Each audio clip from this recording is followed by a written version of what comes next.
দৈনিক প্রথম আলো তাদের প্রধান শিরোনাম করেছে জলোচ্ছ্বাস, ভেঙেছে বাঁধ। প্রবল ঘূর্ণিঝড় রিমালের আঘাত। ঘূর্ণিঝড়টি মংলার দক্ষিণ পশ্চিম দিক দিয়ে খেপুপাড়া উপকূল অতিক্রম করে। বরগুনায় ভেঙে গেছে বাঁধ। দেশের ৮ বিভাগেই দমকা বা ঝোড়ো হাওয়া সহ ভারী থেকে অতি ভারী বৃষ্টিপাত অব্যাহত থাকবে।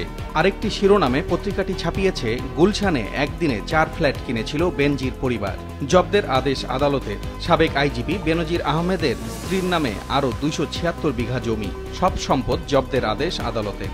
কলকাতায় সংসদ সদস্য আনোয়ারুল আজিম হত্যাকাণ্ডের বিষয়েও একটি প্রতিবেদন ছাপিয়েছে প্রথম আলো, যেখানে বলা হয়েছে বিভ্রান্তিকর তথ্য দিচ্ছেন শিমুল, পলাতকদের ফেরাতে চিঠি।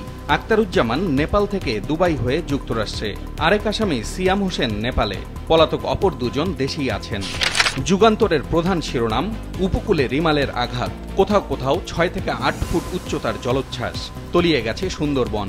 ঘণ্টায় ১২০ কিলোমিটার বাতাসের গতি। পানিতে ডুবে ও আশ্রয় কেন্দ্রে যাওয়ার পথে ২ জনের মৃত্যু। সারা দেশে আজ বৃষ্টিপাত অব্যাহত থাকবে বলেও প্রতিবেদনে উল্লেখ করা হয়েছে। সংসদ সদস্য মোহাম্মদ আনোয়ারুল আজিম হত্যাকাণ্ড নিয়েও একটি বিশেষ প্রতিবেদন ছাপিয়েছে তারা, যেখানে বলা হয়েছে হিসাব মেলায় মিশনে রাজি আমানুল্লাহ। মৃত্যুর আগে সঞ্জীবায় স্বর্ণের দাবি। স্বর্ণ চাওয়ার পরই খেপে যায় ঘাতকরা। ডিবির তদন্ত দল কলকাতায়। দীর্ঘদিনের ক্ষোভ থেকেই টুকরো টুকরো করা হয় লাশ। যুগান্তর তাদের আরেকটি শিরোনাম করেছে ১০ বছর পর IPL champion Kolkata Knight Rider. Samakal তাদের প্রধান শিরোনাম করেছে জলোচ্ছ্বাসে ডুবেছে উপকূল। প্রবল ঘূর্ণিঝড় রিমালের আঘাত প্রসঙ্গে প্রতিবেদনটিতে বলা হয়েছে লাখো মানুষ পানিবন্দী। প্লাবিত সুন্দরবনের বিস্তীর্ণ এলাকা। বিপদে বন্যপ্রাণী। প্রতিবেদনটির সঙ্গে একটি ছবি ছাপানো হয়েছে, যেখানে দেখা যায় ভোলার চর ফ্যাশনের ঢালচর সহ নিম্নাঞ্চল প্লাবিত হয়েছে। ঝিনাইদহ ৪ আসনের সংসদ সদস্য মোহাম্মদ আনোয়ারুল আজিম আনারের হত্যাকাণ্ড নিয়েও একটি প্রতিবেদন প্রকাশ হয়েছে, যেখানে বলা হয় কালীগঞ্জে আজিমের কার্যালয়ে রেকি করেছিলেন শিমুল। হত্যার পর সঞ্জীবা গার্ডেনে হয়েছে পার্টি। তদন্তকারীকে ভিডিও কলে খুনের বর্ণনা। সমকাল তাদের আরেকটি শিরোনাম করেছে বেনজিরের আরও সম্পদ জব্দের আদেশ। গতকাল পুলিশের সাবেক মহাপরিদর্শক বেনজির আহমেদ ও তার স্ত্রী সন্তানের নামে থাকা আরও ১১৯টি দলিলের সম্পদ জব্দের আদেশ দিয়েছেন আদালত। তালিকায় গুলশানের ৪টি ফ্ল্যাট ও ২৩ কোম্পানির শেয়ার। শেষের পাতায় চট্টগ্রামের পানি সংকট নিয়ে একটি প্রতিবেদন করেছে সমকাল, যেখানে বলা হয়েছে সুপেয় পানির সংকটে চট্টগ্রাম ওয়াসা। গ্রীষ্ম জুড়ে বাড়ে লবণের মাত্রা। মাঝে মধ্যে আসে ঘোলা পানি। প্রতিদিন তোলা হচ্ছে ৪৬ কোটি লিটার।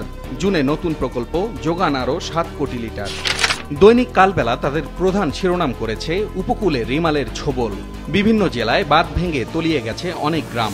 ঝড়ে উপড়ে গেছে গাছপালা, বিধ্বস্ত ঘরবাড়ি। সাতক্ষীরা ও পটুয়াখালীতে ২ জনের মৃত্যু। কলকাতায় সংসদ সদস্য আনোয়ারুল আজিম হত্যাকাণ্ড নিয়ে একটি প্রতিবেদন প্রকাশ করেছে দৈনিক কালবেলা, যেখানে বলা হয়েছে লাশের সন্ধান ও মাস্টারমাইন্ড শাহিনকে ফেরানোই চ্যালেঞ্জ।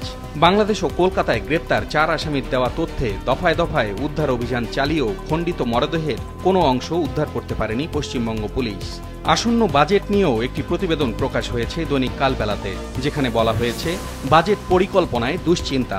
ডলারের ঊর্ধ্বমুখী দর। বৈদেশিক দায়ের ৫০% পরিশোধ হচ্ছে মার্কিন ডলারে। আগামী ৬ জুন জাতীয় সংসদে অর্থমন্ত্রী প্রস্তাবিত বাজেট বক্তব্যের বেশ কিছু জায়গায় সবিস্তারে এই অস্বস্তির কথা উঠে আসবে।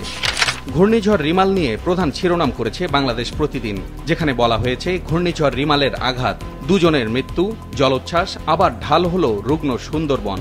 পশ্চিমবঙ্গেও ক্ষয়ক্ষতি, বন্ধ বিমান। পাহাড় ধসের সংখ্যা, ঝুঁকিতে জীবন। সাবেক আইজিপি বেনজির আহমেদকে নিয়েও একটি প্রতিবেদন ছাপিয়েছে বাংলাদেশ প্রতিদিন, যেখানে বলা হয়েছে বেনজিরের আরও সম্পদ জব্দ। গুলশানের ৪ অভিজাত ফ্ল্যাট, ১১৫ দলিলে ৯১ একর জমি ক্রোকের আদেশ। সঞ্চয়পত্র ১৯ কোম্পানির মালিকানা এবং ৩ বিও অ্যাকাউন্ট ফ্রিজ। ক্রোকের প্রক্রিয়া শুরু হয়েছে। দ্য ডেইলি স্টার তাদের প্রধান শিরোনাম করেছে Sundarbans cushions blow, Remal makes landfall near Khepupara.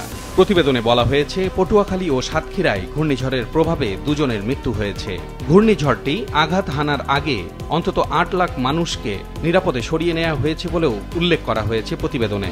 আসন্ন বাজেট নিয়েও একটি প্রতিবেদন প্রকাশ করেছে ডেইলি স্টার, যেখানে বলা হয়েছে budget for fiscal year 25, scope likely for legalising black money. Government also mulling ways to bring laundered money home.